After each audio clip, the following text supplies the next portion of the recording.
Stais Binjai ya dalam agenda FOSE. Sebelumnya di Temirek, ya, waktu itu juga saya jadi juri dan hadir di acara pembukaan. Ya, sambil menunggu materi saya sampaikan tentang bagaimana peran kader FOSE terhadap pengembangan ekonomi syariah, ya, sesuai dengan misi FOSE. Ya, nanti materi saya mudah-mudahan akan dilanjutkan oleh pembicara selanjutnya, Ibu Rahmi, ya. Salam kenal, Bu. Untuk memperkaya materi diklat ekonomi Islam. Tetapi saya ingin mengulas sedikit, ya, tapi ini hal besar saya kira. Saya sudah 2 kali dan pertama kali dulu saya memberikan sambutan waktu itu. Poinnya sama. Saya bilang, sebesar apapun visi FOSE, ya, kalau kita dengarkan Mas FOSE yang luar biasa tadi, ekonom robani, itu ya, tidak akan pernah terjadi kalau teman-teman tidak memulai, ya, dari yang tadi sampaikan Pak Dr. Halim Nasution. Ini sudah kali kedua saya perhatikan teman-teman FOSE di Stais khususnya itu memulai acara dengan keterlambatan. Betul ya? Apa tadi alasan terlambat hadir? Ya? Hujan. Tahu nggak teman-teman pedagang di pajak itu setiap pagi mau hujan, mau badai tetap jualan. Dan mereka memperjuangkan ekonomi Islam di sana. Itu real ekonomi Islam. Tapi kenapa mahasiswa gara-gara hujan saja bisa terlambat? Ada alasan kuliah? Nggak ada ya? Jadi kenapa terlambat? Kenapa terlambat tadi? Selain hujan, ada lagi alasan? Ada ini yang penting. Kita mau bicara diklat ekonomi Islam. Ini kan gerbang masuk untuk masuk ke kader FOSE, betul nggak? Benar. Sekarang kalau kader FOSE-nya seperti ini, kita mau bicara ekonomi Islam seperti apa? Ya, jadi sekali lagi saya sampaikan, ekonomi Islam tidak akan pernah bangkit di negara ini, tidak akan pernah berkembang di Binjai ini, kalau kita tidak memulai dari kader-kader. Ini kan nasihat, karena saya diminta mengisi tentang peran kader FOSE. Ini saya memulai dari situ dulu, karena akan banyak masalah ekonomi syariah yang teman-teman akan lihat dan apa peran FOSE. Dan itu semua tidak akan terjadi. Ya, ini orang baru namanya sama dengan saya, Fikri. Begitu ya, Mas Fikri ya. Tidak akan pernah terjadi kalau kader FOSE-nya masih seperti itu. Tapi nggak apa-apa, karena teman-teman baru saja ikut training, nggak masalah. Mudah-mudahan, ya, MC ya, diklat ekonomi Islam kali ini, ketika teman-teman keluar, besok teman-teman melakukan perubahan. Setuju? Karena kalau tidak berubah, tidak ada manfaatnya training hari ini. Itu yang penting dulu. Ya, tadi saya berangkat jam 7 pagi karena terus terang mengejar ke sini jam 8. Paling telat jam 9. Tapi qadarullah memang di jalan luar biasa macet, tapi saya izin terus sama Resi ya. Saya izin terus, saya bilang saya kena macet. Bintang baris. Tapi alhamdulillah sampai sini jam 9 tepat. Ya, dan saya izin. Itulah etika seorang ekonom robani yang harus dilakukan. Izin. Walaupun akhirnya tepat waktu saya jam 9 nanti. Ya, jadi saya mulai dari situ. Kenapa? Itu yang penting. Kita mau bicara persoalan ekonomi Islam, kita mau bicara leadership, percuma kalau teman-teman tidak mudah melakukan perubahan. Ya, gitu. Karena sifat Nabi itu ada 4. Teman tidak hanya fatona, tidak hanya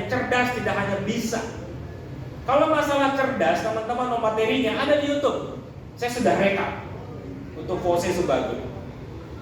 Ya, di situ ada sidik, di situ ada amanah, di situ ada tabligh.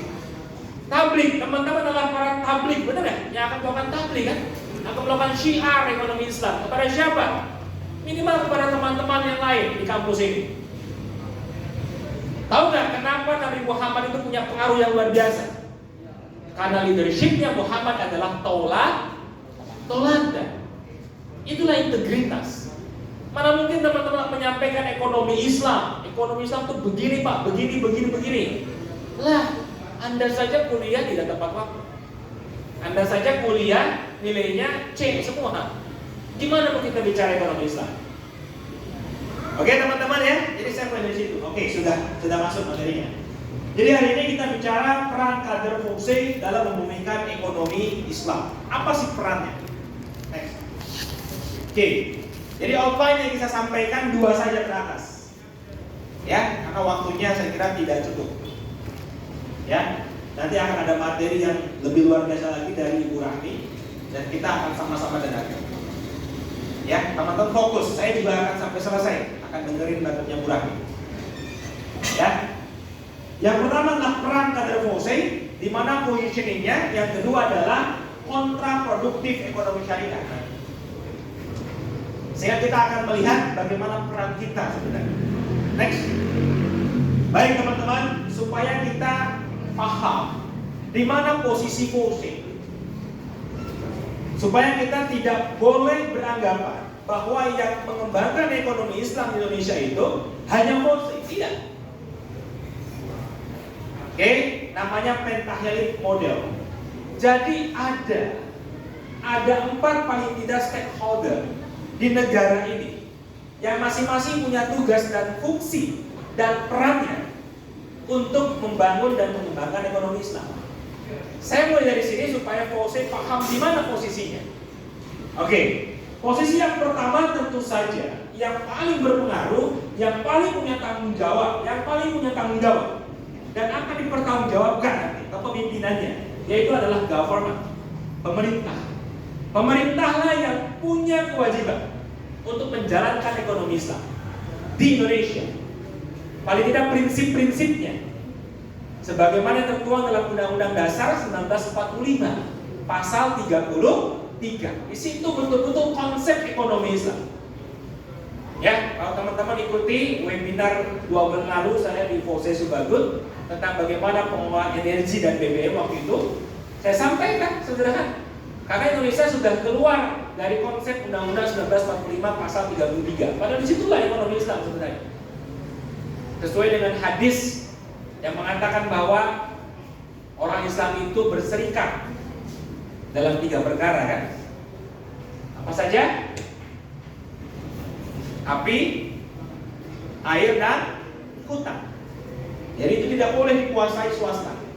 Kalau sudah dikuasai swasta, maka sudahlah hancur ekonomi. Makanya Indonesia, kenapa BBM hancur? Karena ada api yang sudah dikuasai oleh swasta. Kan begitu ya tadi. Oke.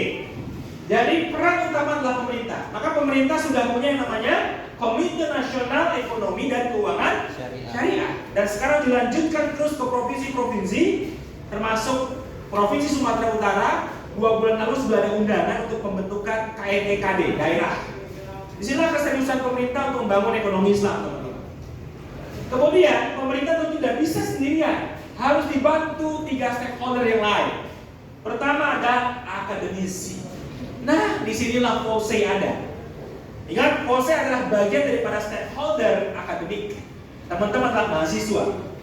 Sebagai forum silaturahmi studi ekonomi Islam di tingkat tataran kampus, sehingga ranahnya adalah ilmiah. Ingat ya, ranahnya adalah ilmiah. Makanya Fose punya tagline adalah ilmiah, ukhuwah dan dakwah ilmiah. Kemudian di sisi dosennya ada IAI, Ikatan Ahli Ekonomi Islam Indonesia. Itulah stakeholder akademisi. Tugasnya apa? Bagaimana tridharma perguruan tinggi. Bagaimana melaksanakan pendidikan, penelitian, dan pengabdian masyarakat di bidang ekonomi syariah. Itu tugasnya. Kemudian ada stakeholder community. ada komunitas, ada masyarakat umum. Di situ ada MES, teman-teman. Kenal MES? Masyarakat Ekonomi Syariah. Mereka adalah masyarakat. Kemudian ada lagi apa? Ada Muhammadiyah, Persis, Nahdlatul Ulama, Al-Wasliyah, semua adalah bergerak untuk kepentingan ekonomi syariah. Mereka lah di masyarakat. Termasuk Kavose.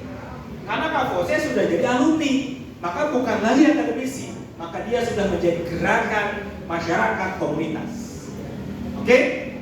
Nah, terakhir adalah bisnis. Bisnis.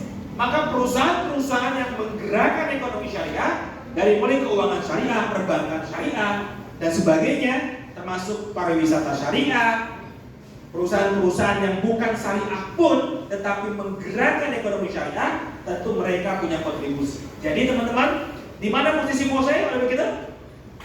Ada di akademisi. Tugasnya apa? Fokusnya pendidikan, penelitian, dan pengabdian masyarakat. Jadi jangan sampai teman-teman merasa teman-teman yang paling punya peran. Tidak. Kalau ini kemudian bersinergi, tidak tumpang tindih, maka ekonomi Islam Indonesia akan berjaya. Hari ini masalahnya apa? Masing-masing punya kerjaan yang sama. Masing-masing merasa mereka lah yang paling hebat. MES paling hebat, FOSE paling hebat, semua paling hebat. Akhirnya tumpang tindih, tidak bagi-bagi tugas. Padahal kalau bagi-bagi tugas, maka inilah pentahelix sinergitas. Oke, dari sini dulu ya. Jadi paham dulu posisi FOSE. Oke, sekarang kita lihat visi dan misi FOSE. Teman-teman, ini dasar sekali. Ini dasar sekali. Oke, sebelumnya saya mau kasih kuis dulu lah. Siapa yang hafal visi FOSE? Kita udah tunjukin tadi ya. Ada yang hafal? Ayo, Najong, dapat apa ya? Itu ya. Ada goodie bag. Saya tambahin deh pulsa 50.000. Oh. Ayo, visi FOSE. Ayo langsung maju ke depan. Bacakan. Kalau pengurus jangan ya. Ini peserta. Ayo, ada nggak yang mau tambahan pulsa 50.000 dan goodie bag? Saya hitung ya. 1, 2, 3. Deh, hangus, thanks. Siap-siap ya, siap-siap. Ini hadiah ya. Nah, oke, visinya apa? Membumikan ajaran Islam dalam bidang ekonomi. Ini membumikan ajaran Islam dalam bidang ekonomi. Banyak yang berdakwah dalam Islam, teman-teman fokus dalam bidang ekonomi. Dan ternyata visi FOSE dengan visi KFOSE-nya sama nggak? Sama. Makanya harus sinergi karena visinya sama. Antara FOSE, nanti teman-teman jadi alumni. Udah alumni belum? Saya belum, Pak. Oh belum? Oke. Kalau sudah jadi alumni, maka tentu saja visinya sama. Sama-sama memikirkan ajaran Islam dalam bidang ekonomi. Tetapi misinya yang berbeda. Kenapa misinya berbeda? Beda antara di kampus, alumni di luar. Ya kan? Maka misinya adalah memberdayakan dan mengembangkan sistem ekonomi Islam dalam tataran keilmuan dan aplikatif. Keilmuan dalam hal pendidikan, penelitian, aplikatif dalam hal pengabdian masyarakat. Anda punya tanggung jawab pengabdian masyarakat. Yang kedua adalah mencari ukhuwah dari berbagai jurusan. Tidak harus teman-teman yang jurusan ekonomi syariah, tidak harus teman-teman yang jurusan perbankan syariah, bahkan di USU itu bahkan KC-nya keren juga ya kan? Beberapa kali juara umum ya. Masih USU ya, mereka nggak ada ekonomi syariah, betul nggak? Nggak ada. Nggak ada. Tapi mereka justru semangat, ya. Dan mereka ingin belajar ekonomi syariah. Nggak ada masalah. Tidak sebatas jurusan-jurusan ekonomi syariah, ya. Yang penting membangun ukhuwah Islamiyah antara kelompok-kelompok studi ekonomi Islam dan lembaga sejenis dengan berusaha membangun budaya Islamiyah, ilmiah dan profesional. Jadi Anda jangan hanya koordinasi dengan FOSE-FOSE, dengan KC, tapi koordinasi dengan KFOSE, dengan masyarakat ekonomi syariah, dengan para guru-guru dosen dengan IAI. Semua silakan koordinasi, bagi-bagi tugas. Ada juga kerjasama dengan lembaga zakat, bagi-bagi tugas. Itu kuncinya bagi-bagi tugas. Next. Oke, kita lihat kontraproduktif dulu supaya membangun semangat. Ya, membangun semangat apa yang bisa Anda lakukan. Ya, apa yang bisa Anda lakukan. Lihat teman-teman, apa yang terjadi hari ini. Ya, kalau dikatakan ekonomi Islam tumbuh, itu hanya data. Tapi kenyataannya sudah masih jauh dari ekonomi Islam. Karena ekonomi Islam Indonesia itu hanya digambarkan kecil, hanya bicara perbankan syariah. Kita bicara ekonomi Islam, ngomonginnya perbankan syariah lagi, perbankan syariah lagi. Bukan hanya itu. Bukan hanya itu. Ini perspektif yang harus diluruskan, teman-teman. Ekonomi syariah itu banyak. Dari mulai kalau saya membagi dari 4. Pertama adalah halal value chains. Ini yang penting. Karena kalau nanti masuk hal-hal yang haram ke dalam diri kita, itu rusak semua. Ya, kita lihat bagaimana bir di tanah air juga merajalela. Oke, kita lihat bir di tanah air juga merajalela. Ini di Binjai. Ini di Binjai ya. Katanya Binjai juga ada tempat minum ya. Tempat narkoba ya. Sudah tutup. Saya tahu dari Pak Indra. Bukan lagi Pak. Ada lagi, buka lagi. Itu luar biasa di Binjai. Ya, itu Pak. Itu ladang dakwah teman-teman. Tapi hati-hati. Perang ya. Oke, bir. Next. Apalagi? Coba. Nah ini. Lihat. Apa ini? Judi on. Saya khawatir mahasiswa sekarang sudah banyak yang seperti ini. Karena sasarannya adalah mahasiswa. Ini ekonomi syariah problem. Kenapa? Bicara maisir, judi itu jelas diharamkan, betul nggak? Ya. Rasulullah SAW melarang jual beli dan jual beli gharar. Ya, yang sifatnya maisir, ketidakpastian. Dan ini merajalela. Saya pastikan tidak ada di Stais Binjai yang masuk ke dalam judi online. Next. Apalagi ini. Saya yakin semuanya sering jual beli online itu. Mas Wali ini 12-12, oke? Hati-hati. Teman-teman juga harus hati-hati soal ekonomi syariah di sini. Kalau di sana ternyata ada gharar dan tadlis. Gharar itu ketidakjelasan produk yang dijual belikan. Pembelinya juga nggak jelas, penerima juga nggak jelas penjualnya. Jadi serba nggak jelas. Tapi rata-rata di dunia online, penjual online itu biasanya tadlis. Karena yang tahu barang jelasnya hanya penjual. Si pembeli kadang-kadang tertipu, benar? Kenapa? Spesifikasinya tidak benar. Pesannya warna merah, dikirim warna hijau. Pesannya bentuknya seperti ini, ternyata dikirim bentuk seperti B. Ini terjadi. Ini ekonomi syariah, fokus saja ke saya. Oke, fokus saja. Nanti banyak iklan di sana ya. Oke. Ini ekonomi syariah. Kamu belajar ya soal tadlis ya, tidak boleh. Dan online seller ini juga kerap sekali keluar dari prinsip-prinsip ekonomi syariah. Oke, next. Ini ya, buying najasi. Teman-teman kalau beli online, sering nggak di bawahnya lihat testimoni? Iya. Sering ya? Pertanyaannya, apakah testimoni itu benar? Belum tentu. Kadang-kadang penjual online dia bikin testimoni buatan. Suruh orang lain, suruh saudaranya, nggak pernah beli, nggak pernah apa, bikin testimoni, betul nggak? Artis-artis di endorse, padahal nggak pernah beli. Ini jelas dalam Islam disebut dengan buying najasi, teman-teman. Tuh, ternyata ekonomi Islam bukan cuma perbankan syariah, ini ekonomi Islam. Dan ini terjadi. Oke, next. Nah, lihat perang diskon di mana-mana, betul? Free ongkir itu menghancurkan jasa ekspedisi, Pak. Ya, itu menghancurkan.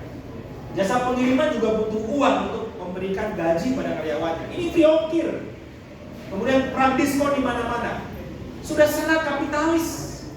Sudah sangat kapitalis. Karena mohon maaf, e-commerce sudah dikuasai oleh asing kapitalis. Ini ekonomi syariah. Ya, padahal jelas janganlah kamu menyaingi secara tidak sehat penjualan saudaramu sendiri. Islam begitu mengatur ekonomi dengan jelas dan rinci, teman-teman. Ini kenyataan di dalam kita. Next. Nah, apalagi? Ya, kemarin kenapa BBM kemudian tinggi? Karena penimbunan.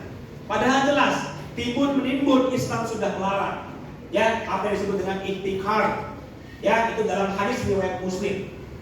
Ya, nomornya 1605 tentang menimbun. Dari sini kita bisa lihat inilah kondisi ekonomi Islam hari ini, banyak intikar juga. Betul nggak? Dan ini ekonomi Islam problem. Next, apalagi? Ya, UMKM juga masih sulit melakukan sertifikasi halal. Karena masih banyak oknum ya, masih banyak oknum tentang kepengurusan sertifikasi halal. Padahal kunci ekonomi Islam adalah halal produk. Gitu. Tidak hanya masalah perbankan syariah, halal produk. Sedangkan pengurusannya begitu masih ada yang sulit. Sekali lagi oknum. Next, apalagi kontrak tunai. Nah, keuangan syariah. Katanya pasca Covid 2020 sampai 2021 ya, katanya pertumbuhan kredit terus melanjut signifikan. Jadi teman-teman, pertumbuhan kredit perbankan non syariah, gitu ya. Pertumbuhan kredit itu berarti kan pembiayaan. Yang non syariah ternyata meningkat terus dari tahun 2019 sampai tahun 2022 kuartal pertama. Artinya apa? Kontradiktif. Katanya perbankan syariah naik, tapi perbankan non syariah juga naik. Berarti semakin banyak orang Indonesia yang menikmati riba. Ini kontradiktif. Next. Nah, keuangan non syariah juga begitu banyak parameter yang naik, dari mulai CAR-nya, BOBO-nya, LDR-nya, NIM-nya, ROE-nya, NPL, semuanya tumbuh. Ini menandakan bahwa ekonomi non syariah juga tumbuh pasca Covid. Ini kontradiktif. Next. Nah, bagaimana keuangan syariah? Saya nggak tahu di BJ apakah sudah marak tidak soal seperti ini. Pinjol. Udah banyak? Ini targetnya mahasiswa. Ini targetnya mahasiswa. Karena yang punya akses ke online itu mahasiswa. Hati-hati teman-teman. Coba dari mulai kampus ini dulu, cek apakah ada teman kita sekelas seangkatan yang terjerat ini. Ini dakwah Fose. Ya, Mas Fikri, ini juga serukan. Jangan-jangan kader Fose juga ada yang terjerat. Jangan-jangan kader Fose juga terjerat. Ya, 1 bulan yang lalu ada berita. Malu saya sebagai alumni IPB. Ada beritanya, headline. Mahasiswa IPB banyak yang terjerat pinjol online. Luar biasa.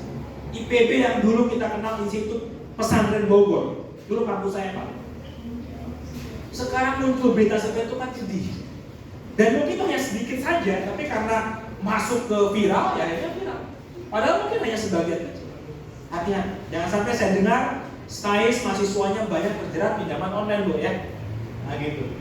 Ini jangan sampai, apalagi kader Fose lagi. Dan ini kan ladang dakwah teman-teman, nggak usah jauh-jauh kita negara teman-teman. Perhatikan teman sekelasnya. Jangan sampai mereka hanya untuk BSTP pinjol. Bantu, ya. Oke, next. Nah, bisnis non syariah juga bertumbuh. Sekarang ekonomi dikuasai tadi kapitalis. Ya, sekarang cek teman-teman, big company dibicara fintech semuanya adalah non syariah. Betul ya? E-commerce semuanya non syariah. Bahkan sekarang hati-hati, tim mahasiswa saya yakin mungkin ada. Dan tolong sampaikan ke ibu-ibu Anda. Sekarang kita terjerat riba itu mudah. Kenapa? Ada pay later, betul? Tuh, tahu semua. Mahasiswa nggak punya duit, tapi butuh sepatu yang branding. Akhirnya pay later. Sudah pay later harusnya bayar. Terjerat pinjaman online aja. Ini terjadi. Dan ini realita di depan mata kita teman-teman. Gak usah bicara negara dulu. Ini bicara yang realistis. Pay later ini juga merusak dan kontradiktif terhadap ekonomi syariah. Next. Oke, next ya. Oke. Nah, kita bagian yang kedua. Setelah kita lihat apa yang terjadi, dari mulai bicara negara, bicara masyarakat, dan bicara lingkungan teman-teman sendiri dulu. Sudah kita lihat semua bagaimana kontraproduktif dengan ekonomi syariah. PR kita banyak teman-teman. Makanya tadi saya katakan, PR kita banyak, teman-teman mau dakwah, perbaiki dulu diri kita. Perbaiki dulu, ini saya sampaikan. Ini tantangannya Mas Fikri nih. Bagaimana proses tahun ke depan, rubah dulu deh internal kita. Kalau ada kegiatan, jangan terlambat. Itu dulu diperbaiki. Saya yakin ekonomi global bisa. Kalau itu bisa berubah, ya Mbak Resi juga sebagai presiden IBF, kalau ini bisa dirubah saja, luar biasa. Ini dua bergerak, ya sambil berjalan. Jadi kaderisasinya penting. Terus kaderisasinya penting. Ya, nanti saya share lagi ke Resi ya. Pak, buku saya Quantum Life Model nanti saya share soft copy-nya. Saya kasih. Ya, supaya dibaca. Ini bagaimana bisa melakukan perubahan. Oke, apa peran Kose? Pertama adalah pendidikan. Jadi bicaranya tridharma. Karena teman-teman posisinya ada di kampus. Bagian daripada sivitas akademika, punya kewajiban tridharma buat tinggi. Pertama adalah pendidikan. Next. Apa yang harus teman-teman lakukan di pendidikan? Sederhana yang pertama. Ingat, saya tidak mau dengar kader Kose itu nilainya C. Nilai C itu teman-teman, itu artinya apa? Nggak pernah ngerjain tugas. Saya begitu yakin lah. Saya juga dulu kuliah S1.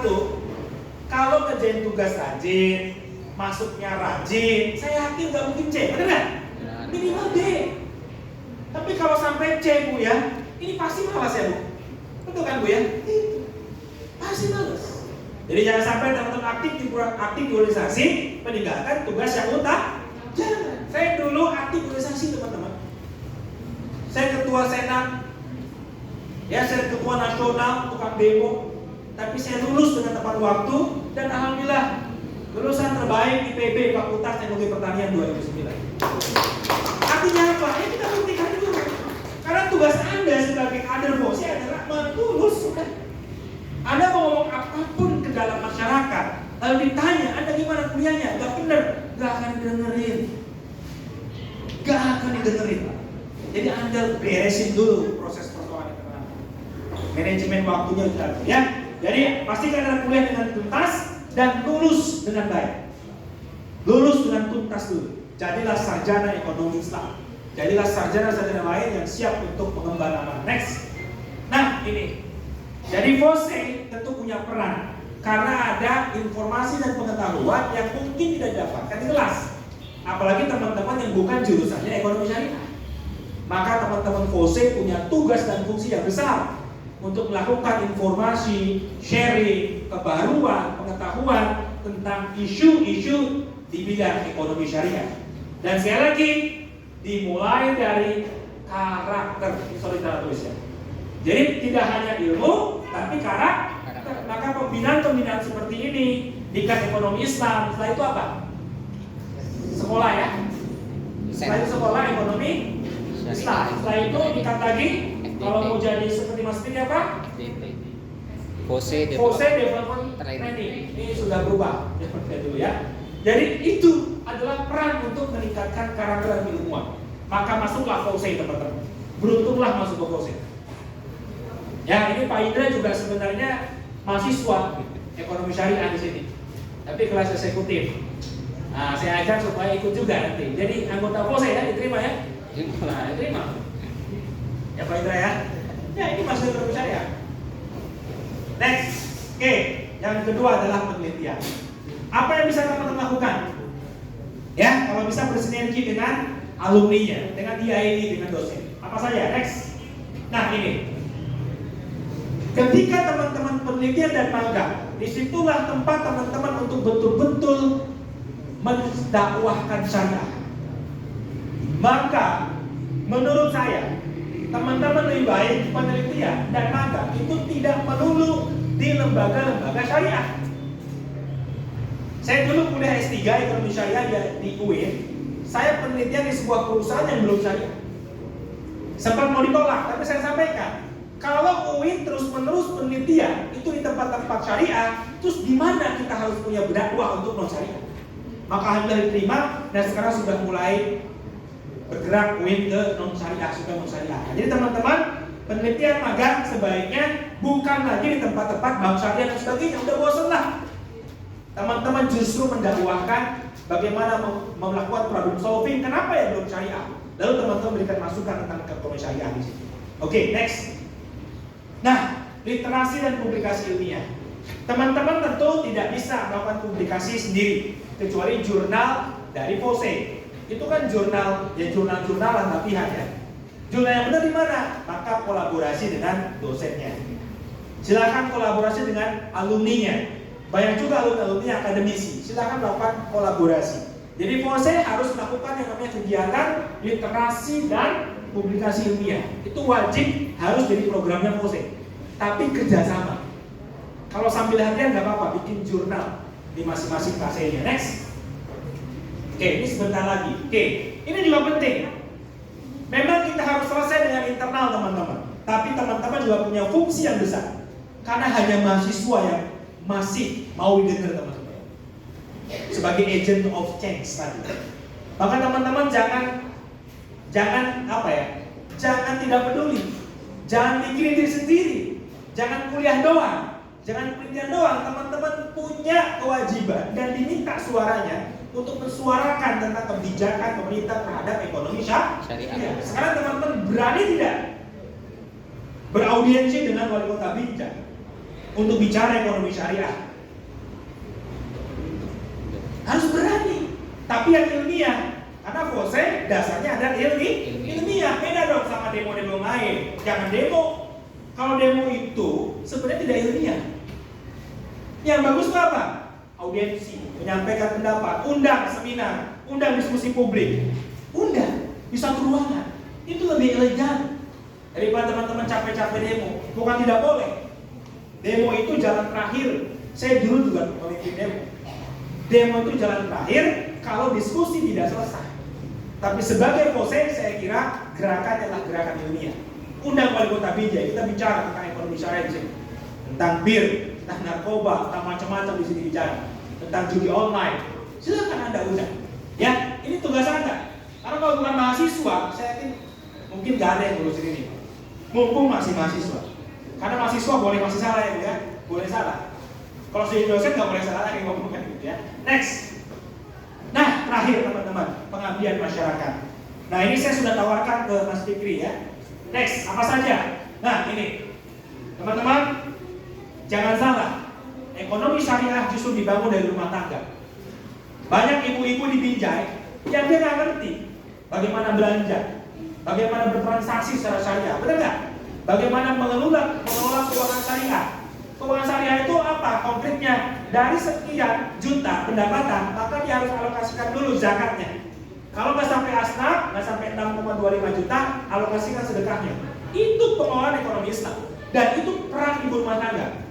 Jadi bagi Anda nanti jadi rumah tangga, sudah kuliah tinggi-tinggi tapi jadi ibu rumah tangga, jangan pernah kecil hati. Istri saya ibu rumah tangga. Ya, karena ibu rumah tangga punya peran yang begitu besar.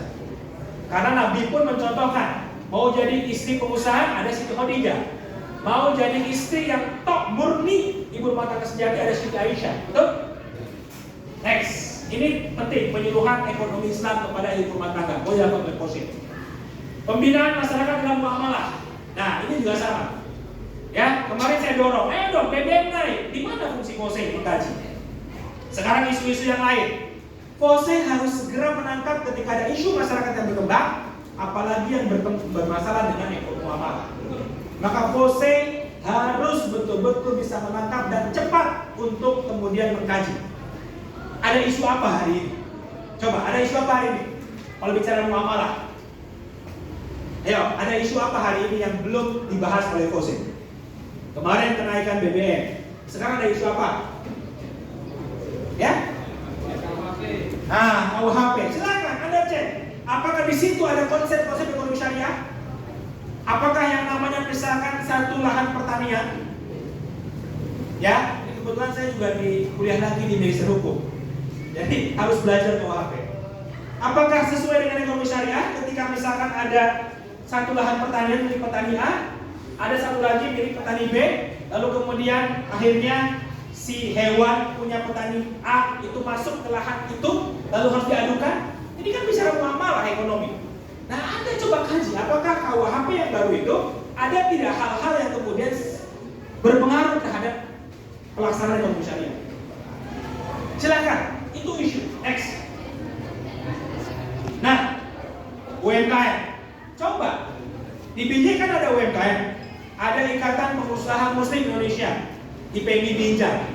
Nanti kolaborasi dengan Pak Indra ini. Pak Indra punya relasi di IPMI, di WAPI, di UMKM Syariah.